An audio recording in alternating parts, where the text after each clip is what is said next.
Pemirsa, sementara itu, kurang lebih 2 jam lamanya di ruang pidana khusus atau Pitsus Kejari Ogan Ilir, sekitar pukul 20.30 waktu Indonesia Barat, Rabu malam ketiga Komisioner Bawaslu Ogan Ilir ditetapkan sebagai tersangka korupsi. Ketiganya keluar dengan menggunakan baju tahanan kejaksaan dengan tangan terborgol. Inilah ketiga Komisioner Bawaslu Ogan Ilir, Darmawan Iskandar, Ketua Bawaslu Ogan Ilir, Idris dan Karlina sebagai Komisioner, keluar dari gedung Kejaksaan Ogan Ilir dan langsung digiring petugas Kejaksaan Negeri Ogan Ilir masuk ke mobil tahanan Kejaksaan.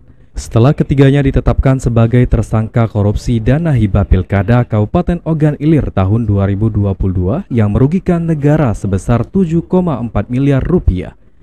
Kepala Kejaksaan Negeri Ogan Ilir, Nur Surya, mengatakan, dalam proses perlunya alat bukti yang lengkap dalam membuktikan bahwa Kejaksaan Negeri Ogan Ilir konsisten dengan pemberantasan korupsi di Kabupaten Ogan Ilir.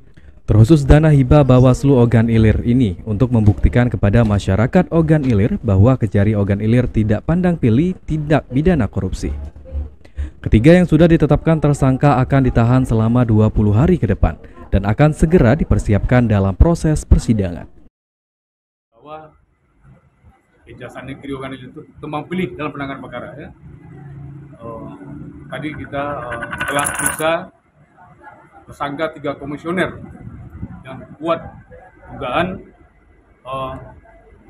melakukan perbuatan pemufakatan jahat terkait dengan penggunaan dana hibah Bawaslu yang sebelumnya kami telah menetapkan 3 tersangka dan sekarang terdakwa, dan dalam minggu depan tuntutannya secara persidangan. Ahmad Romawi, Val TV.